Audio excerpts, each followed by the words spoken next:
be passionate about what you do. If if you just see internal audit as a job, okay, yeah, I understand you got to make a living, but have some passion outside of the workplace, right? But what I have always advocated is be passionate about this because you're doing really, really important work. You're helping to foster trust in institutions. And if and a lot of us don't think about that aspect of it. We just think about the fact that we get paid a salary and we go do our audits and we write a report and we give it to somebody. But but your higher calling here is that the the culmination of your work and that of all of your peers is elevating and sustaining the trust that others have in your organization. Hello, everybody, and welcome to another episode of the Audit Podcast. I'm your host, Trent Russell. Today on the show, we have Richard Chambers. Richard is the Risk and Audit Senior Advisor for AuditBoard. He's also the UNICEF Audit Advisory Committee Chair for the United Nations. And if you don't know him for either of those roles, he was also the former IIA President and CEO. And Richard is celebrating his 50th anniversary as an auditor this month. And so we wanted to have him come on the show and kind of do what you might expect, lessons learned, advice you would give, all those kinds of good things. And in typical Richard fashion, he took some pretty softball, almost lazy questions from me, the host, and then gave some really fantastic answers. There's a few notes for sure that I have written down. You are listening to this in your car and you have to get out, and that's the last thing that you hear. Then I think one of the quotes that stood out to me the most was to follow the risk. Richard adds some more context to that, but I thought that was a really good quote. If nothing else, a mentality to have. We also talk about his prediction on where the profession's going and actually challenged Richard and said you can't include AI in the answer. And I almost thought that wasn't a fair question, but then he crushed it. And then one of our favorite questions from the listeners of the show is, if you could grab every auditor in the world by the shoulders and just shake them, tell them to do just this one thing, what would that be? And so it's been a while since we've asked a guest that question. And so we broke it out of the vault, I guess, for Richard. All right. With that said, here we go. Hey, everybody. Just wanted to make a quick announcement. September 24th and 25th of 2025 is the Audit Analytics and AI Conference. It's the only conference dedicated to internal auditors, strictly around data analytics and AI from the audit perspective. The goal when we have speakers come on is to have them show you how to do a lot of this stuff and talk about how they've been able to accomplish the things that they're going to show tactically. So it's not just this is why you should do it. It's a lot of how you should do it. It's all virtual. So if you're in a time zone halfway across the world, no problem at all. You can absolutely check out the recordings. This year, you can get 14 CPEs and then 2 additional free CPEs. You have to come to the conference to check that part out. We have another fantastic lineup. Highly recommend. Go to the show notes, go to the website, check out the lineup, check out the topics that we have for you this year. Again, September 24th, 25th, 2025. Depending on when you're listening to this, that means it's either 14 days away, 8 days away, 7 days away, 1 day away, or it's the day of. So go to the website, check it out, register, and hope to see you guys there. All right, here we go. What is in either your ChatGPT history or Copilot history, your internet browsing history, basically what kind of has been going on in your world recently?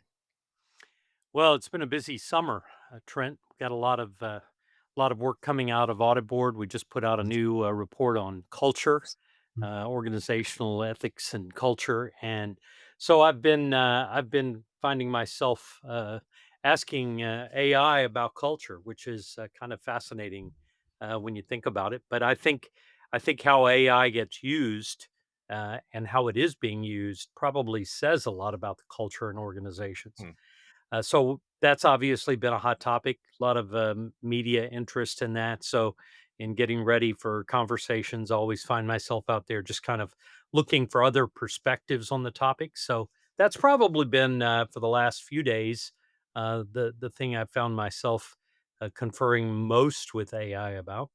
Okay. Also looking at organizing possibly a new book that might come out next year, and I've been asking AI for some ideas on how I might organize it. I feed in a lot of the topics I want to cover, and I'm asking ChatGPT to give me some ideas about how to structure the book.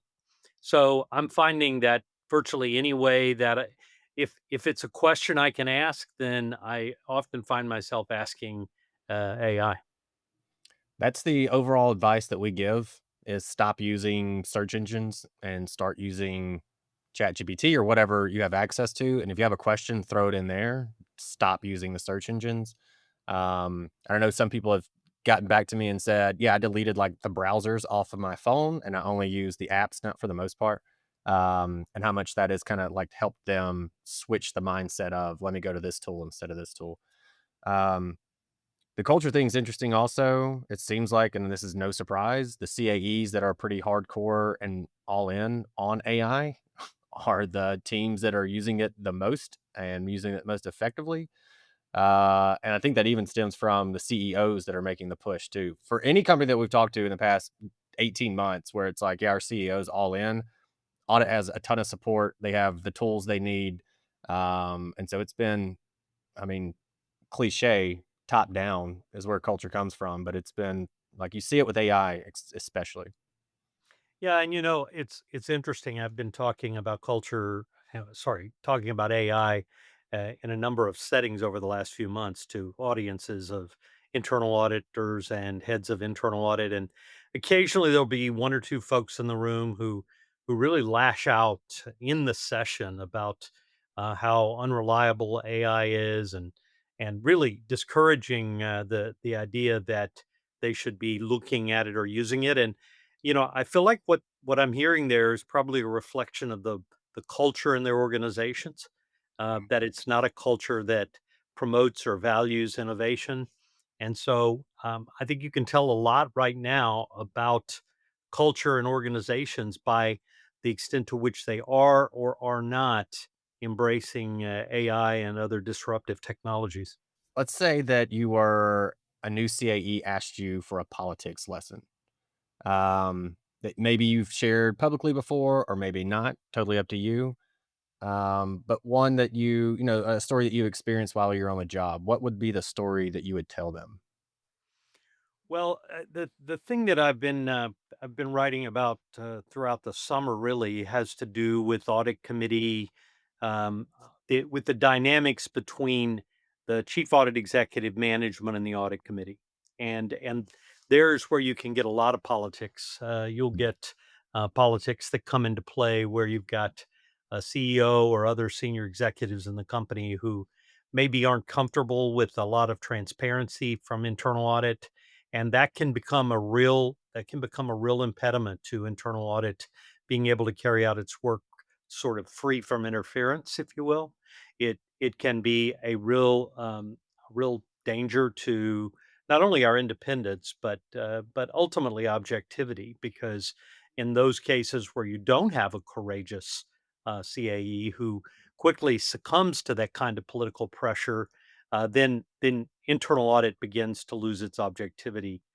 They don't tackle topics that could be sensitive, that could create any political turmoil in the organization. So, yeah, I think politics is always going to be present, but the extent to which that the corporate politics or the organizational politics start to interfere with the chief audit executive being able to execute their role, and especially having the chief audit executive be able to have the right relationship with the audit committee. Those are the political issues that worry me the most. If there's, let's say, friction or whatever way we want to use to describe it between the CAE and the AC, what's the fix there? Is it just, hey, get better at building relationships or show the value of audit and eventually they'll come around? Or, I mean, there's got to be a certain percentage of it doesn't matter what you do, it's not going to work for you. You're talking about between the chief audit executive and the audit committee, or Yeah, the between the relationship there. Yeah, well, hopefully that's the really the source of our ultimate strength in an organization.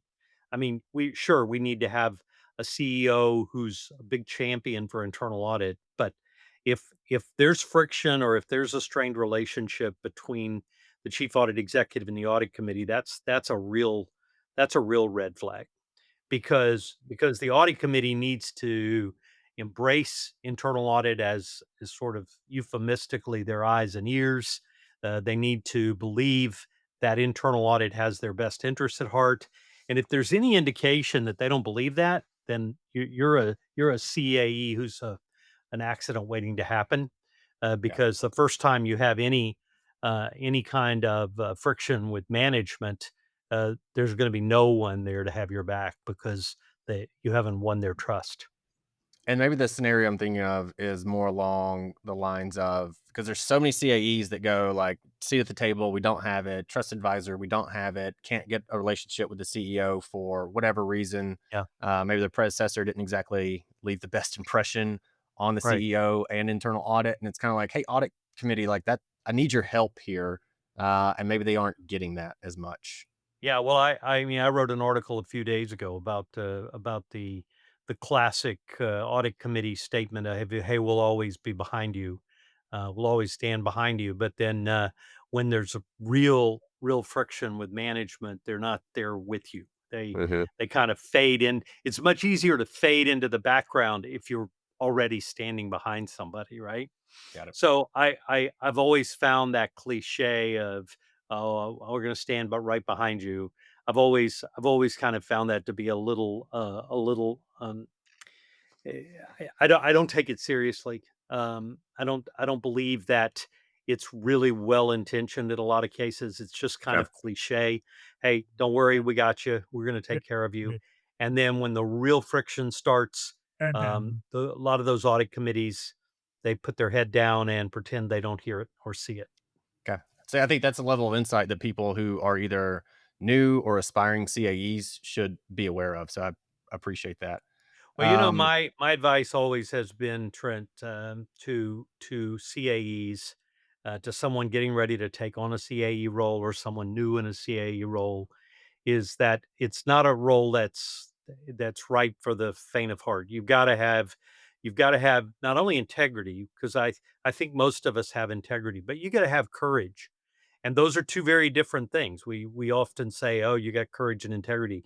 No, no, I know a lot of people who have integrity, but they're easily intimidated and they don't have the courage, to take on the really difficult battles. So, clicheically, again, I always talk about, sailing toward the storms, pushing on closed doors. That's the kind of mentality you have to have, and ultimately, you have to be willing to talk with your feet.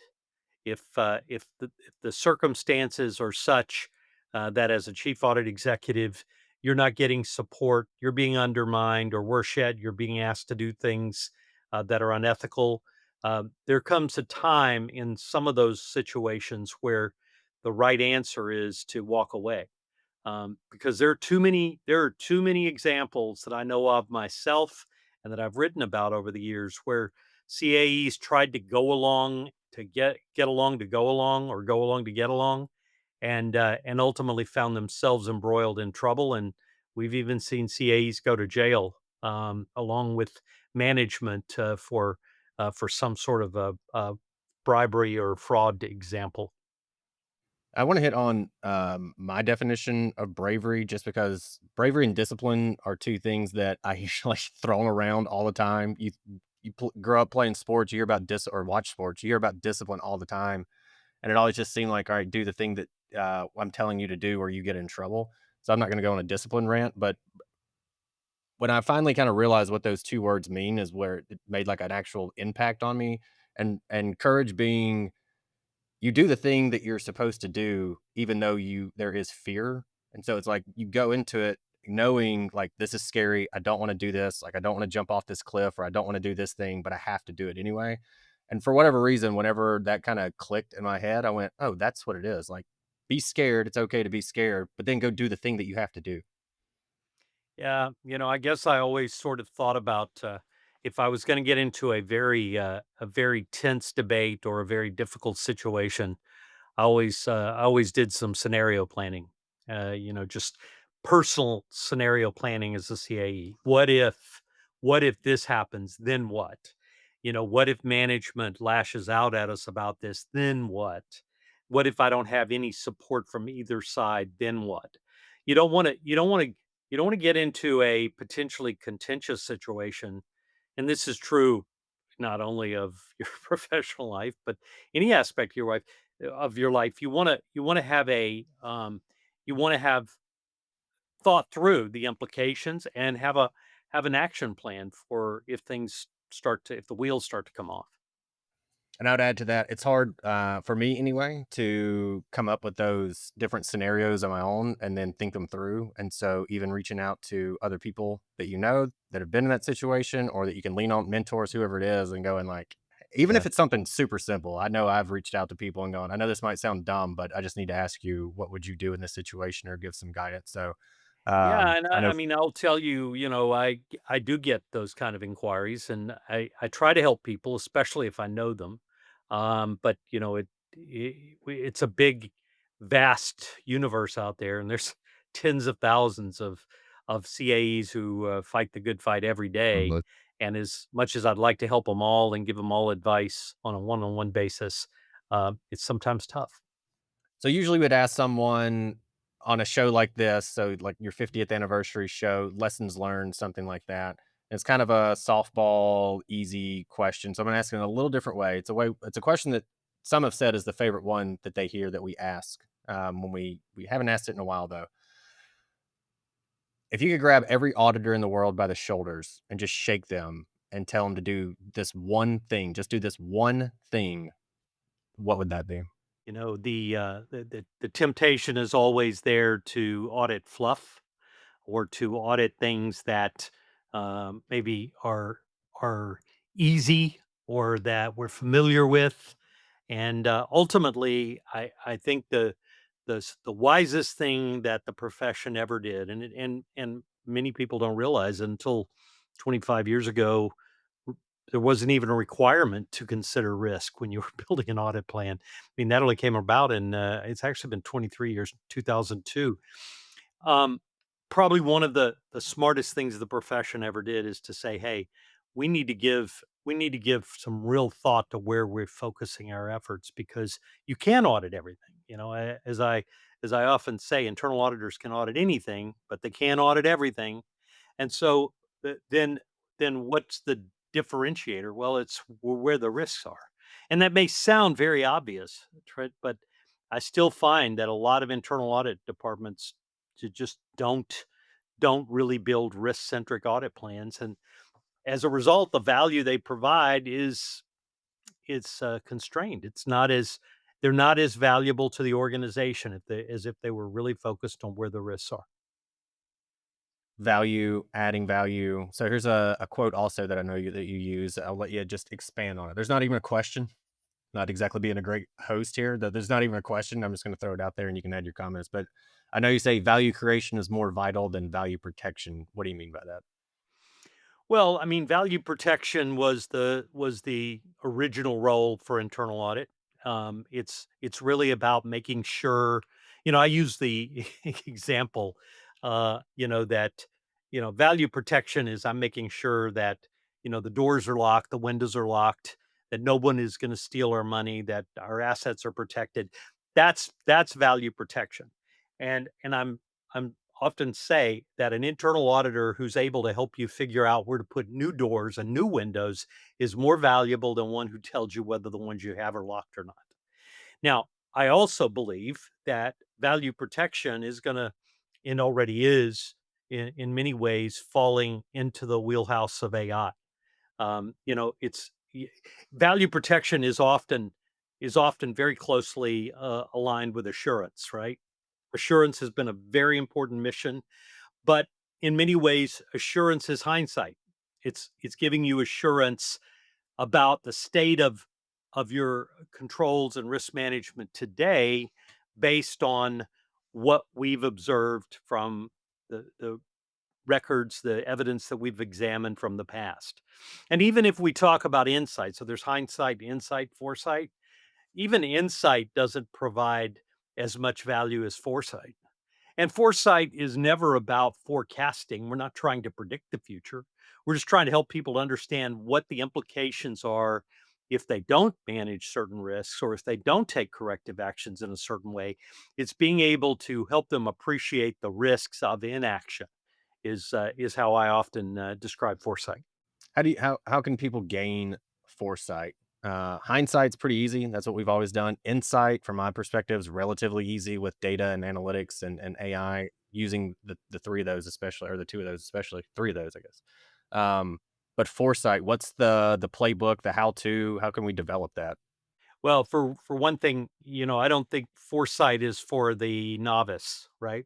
If I really want to help someone understand the implications of inaction, then I have to have seen what the consequences of inaction were in the past, right? So I do think that as we mature in our careers and as we become more astute internal auditors, we're in a much better position to help provide some foresight. So for one thing, I think it's really about and it, again, if you look at the formula I lay out in the Agents of Change book that I wrote, I talked about to be real agents of change. And the way I describe it or the way I define it is these are catalysts, internal auditors who are catalysts for transformational ideas. I talk about that the things you really have to have, or you have to have, business acumen, you have to have relationship acumen. You have to be innovative, and so I think a lot of internal auditors are are are work in progress on those things. They're not completely there yet, but if you really want to be adept at providing foresight, you've got to have that capability. Okay.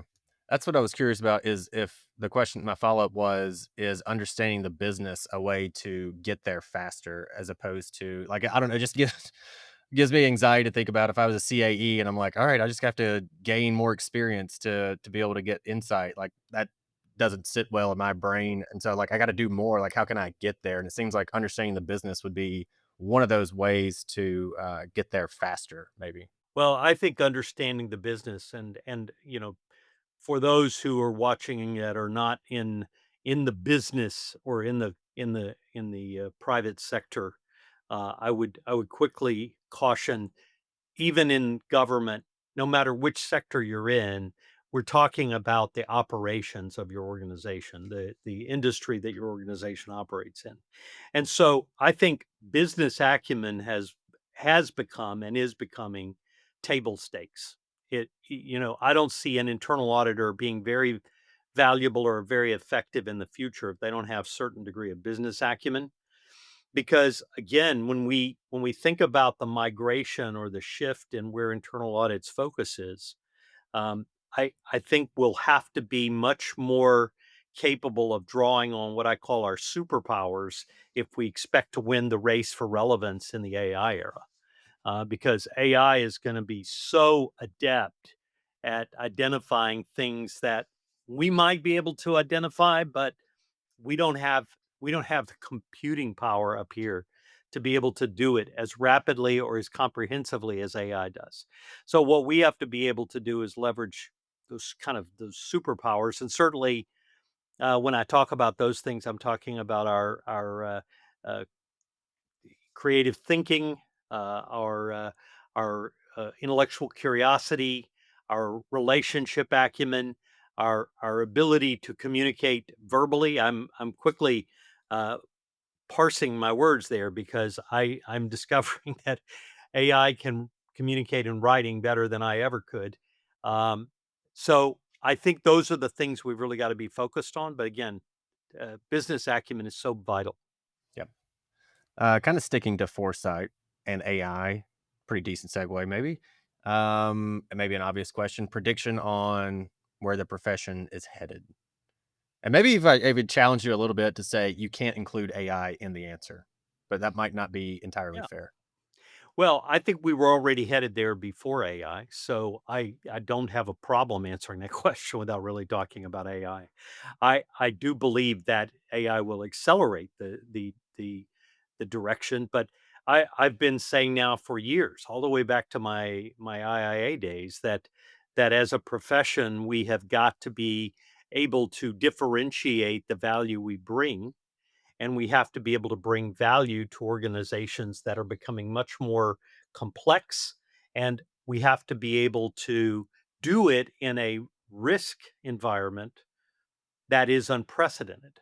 So this decade has accelerated the need for us to transform internal audit more than any decade has ever accelerated it, because at least two things have converged. And I'm going to violate your caution not to talk about AI, but the two things that have converged in this decade are what I call permacrisis, or different way of saying it is just risk chaos, Mm. and and AI.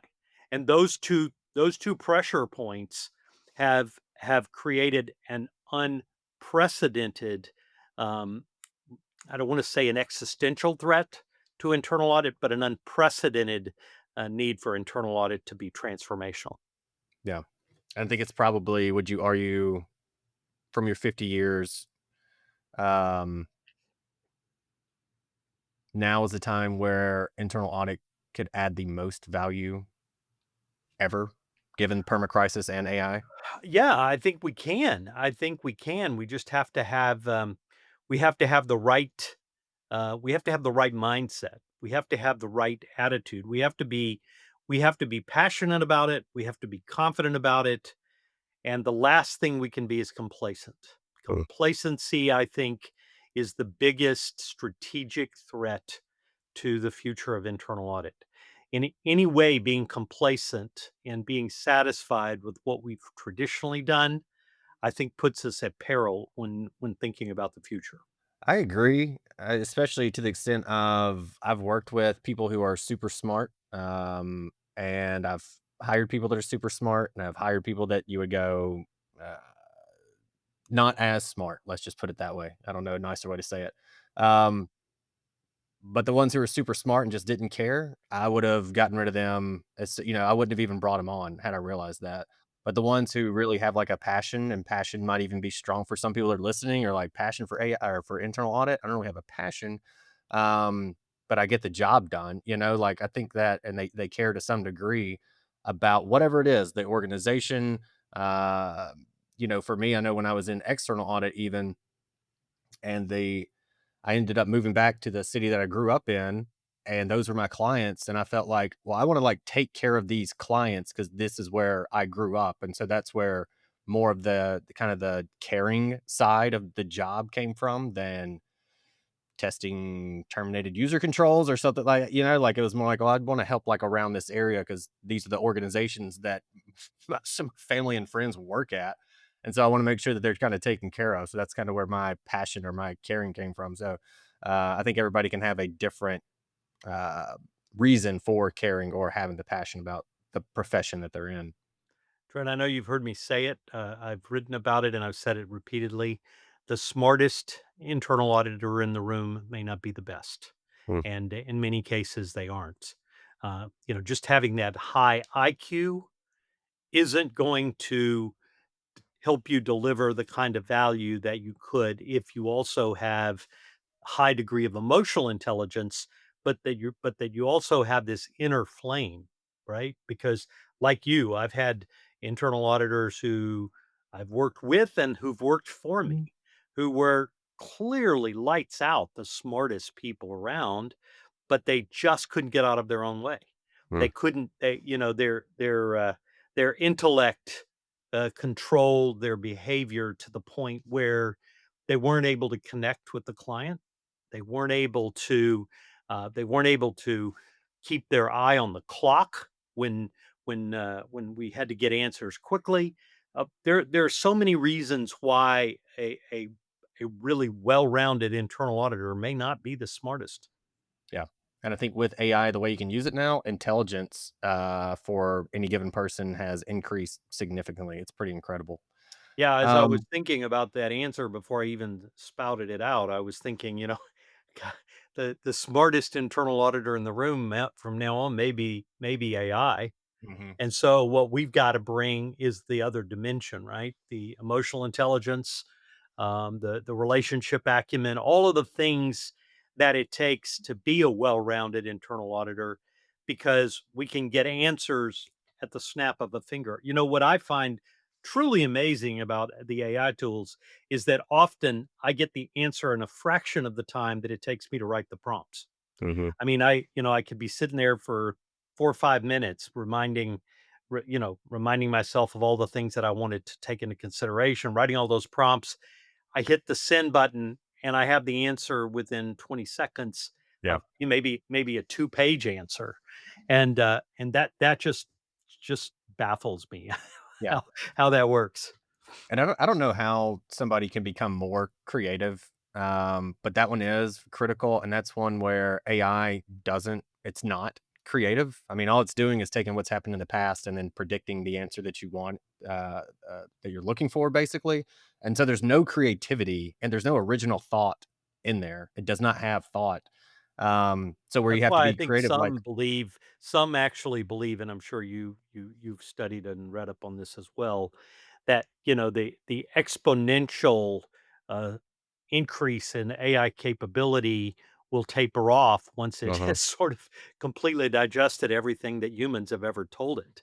And uh-huh, we're going to have to continue to be the engine for the content that drives AI in the future because, it's gonna have those limitations. So yeah. it's gonna be interesting to see. It's the creativity that you apply to the tool that's gonna be significantly more important. I mean, the amount of times where I've caught myself going, "God, why didn't I just ask the tool?" You know, like, so the creativity that people come up with in being able to use these tools to solve problems is, in my opinion, the differentiator amongst some other things. Like, you have to obviously care and have passion like we talked about and actually put the work in, but nonetheless. I wasn't exactly sure how to ask this question. This is one, again, that we asked on the Retired CAE series. But since you've written multiple books and are in the process of writing another and put out a weekly blog, we'll see how it goes. But if you wrote a book solely about your career, which you've done, what would the first chapter be about? And then what would the last chapter be about? And maybe the better question is, since you've already done this, what was the first chapter about and what was the last chapter about? Well, in the case of, my first book was Lessons Learned on the Audit Trail, and while it was, semi-autobiographical, it was really the whole point of the book was to say, I want to take, at that time, almost 40 years of internal audit experience and impart the difficult lessons that I had to learn, to basically to pay it forward, to make that information known to somebody who can use that information when the time comes in their own careers or their own circumstances.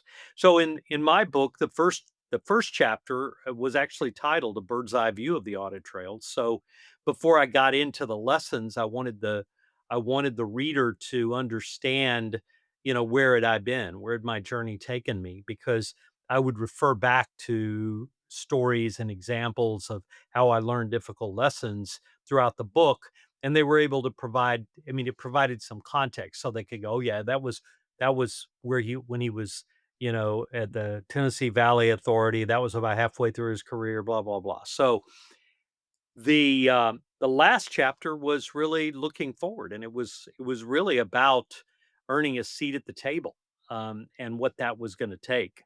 And in that chapter, I first introduced a trusted advisor model that, I quickly believed was inadequate. And that's why I wrote a second book, which was on trusted advisors, which I explored that model much more comprehensively. So, so in my case, it was really about describing the journey because the journey is what defines all of us, right? It's our journey that ultimately influences the next step on the journey, but also how we see the world. If we've had a difficult assignment, or if we've had a series of difficult assignments, we've worked with people who are really not good people. That's going to influence how we see the world, and maybe even how enthusiastic we are about being in this profession. So I do believe that it's always important to reflect on our journey. But the other piece of advice you asked me earlier, what advice would I give internal auditors? Obviously, one is follow the risk, but another, and this is the one piece of advice I give, uh, young professionals and particularly college students. I just addressed a class of internal audit students in South Africa last month, and the message there is to write your own story. Don't let someone else tell you how you have to live your career, what sequence you need to take on assignments in your career. As I have often pointed out, 50 years ago next month, uh, I picked up my backpack, or not my backpack, my briefcase, a geeky little 21-year-old accounting graduate from Georgia State University in Atlanta. I went across the street to work in an internal audit department in a bank, and everybody told me, "Oh, Richard, that's a terrible mistake. You've got an accounting degree. You need to go to work for," at that time it was the Big 8. "You gotta go to work for one of the Big 8. That's gonna be the differentiator of whether you have a successful career or not." And I was not willing to do that. I had other priorities. I wanted to work on an MBA. I had some other things I wanted to do. So I walked into an internal audit department in some ways in defiance of all the advice I was being given. And one would have assumed that was the end of what I might be able to do in the quote unquote public accounting world. But then flash forward, when I turned 50 years old, I put on a backpack and worked at PwC. And so I did it exactly reverse of what the advice, the conventional wisdom was. And that's the advice that I give young professionals. Don't be completely foolish. Take advantage of the opportunities that are there, but don't feel like that it's scripted to the point you can't do what you're passionate about. Is this the order that the books came out in? Yeah. Lessons learned, speed of risk, trusted advisor, agent of change, Speed of connected risk. Risk is simply Lessons Learned Second Edition. Okay. I just think it tells like almost a history or a story in and of itself to go like, what was this one about? Because the way you talked Yeah. about lessons learned in the audit trail and like you Well, kind I of mean, ended in it with in trusted in advisors in and then went full on trusted advisors. I thought that was kind of interesting. in some ways, it's really a chronology of how I think the profession is evolving in some ways. I mean, the first book, Lessons Learned on the Audit Trail, was very much a retrospective about the profession as I lived it in my first 30 to 40 years, right? So I talked a lot about the kinds of challenges that we encountered, the kinds of limitations maybe that we faced. Then the second book was Trusted Advisors, and there I was trying to really take internal auditors by the shoulder and say, "Look, you can't just do the stuff that I did for those first 30 to 40 years. You've got to earn and sustain trust to be truly effective." And then I clearly made the case in Agents of Change that being trusted advisor is not enough. If all you do is sit around and wait for someone to ask you for advice, you've got to be more proactive, and you've got to get out there, and you've got to be that catalyst for transformational ideas. And then the fourth book really says, and you can't do that alone. You Mm. really have to work alongside the the other lines, the other so-called lines of defense, which we don't use defense anymore, but you have to be a collaborator. You have to be willing to work with your risk managers and with your compliance professionals and with management to address the challenges the organization faces. So there is a journey even within the books, from hindsight to foresight in some ways. I'm definitely not surprised at the guidance, the insight, the advice that you gave, at least the amount and the quality of it. That was really the goal of this. 50th anniversary is coming up. Yeah. Tell us as much as you can from what you've learned that we can get in our time here. So greatly appreciate that. I don't know if you have anything, a good close, a good strong close finish here, but if you do, I'll hand the mic over to you. Well, thanks, Trent. Thanks again for having me join you on the podcast. I try to continue to give back to this profession long after most of my peers have retired and sit on the porch at home and enjoy life. I'm still trying to do some of that, but I would also tell you that it became a passion of mine a long time ago. And I say this to everyone. I've said it to my own adult kids as they were growing up. I say it to anyone who seeks my input and advice. Be passionate about what you do. If if you just see internal audit as a job, okay, yeah, I understand. You got to make a living, but have some passion outside of the workplace, right? But what I have always advocated is be passionate about this because you're doing really, really important work. You're helping to foster trust in institutions. And and a lot of us don't think about that aspect of it. We just think about the fact that we get paid a salary and we go do our audits and we write a report and we give it to somebody. But but your higher calling here is that the culmination of your work and that of all of your peers is elevating and sustaining the trust that others have in your organization. So obviously in the private sector, it's sustaining trust in the capital markets, which there's nothing more important than that. I mean, think about if there were no controls or risk management, what would happen to people's 401ks, their retirements? We do really, really important work. And if you can't get passionate about that, then I feel sorry for you because that's the important value we bring that nobody really ever talks about. Hey everyone, thank you very much for listening to this episode of the Audit Podcast. Whatever platform you're listening on right now, I'm sure there's a subscribe button somewhere, so please hit the subscribe button there. If you're listening through iTunes or Spotify, feel free to go give us that 5-star rating. It only took me about 16 seconds to give myself a 5-star review, and it really helps to get future guests to come on the show, so we'd really appreciate that. Lastly, be sure to check out the show notes and follow us on all our social media channels on Instagram, on LinkedIn, and on TikTok. Also, if interested, please sign up for our weekly newsletter from the Audit Podcast. Thank you all. Have a great one.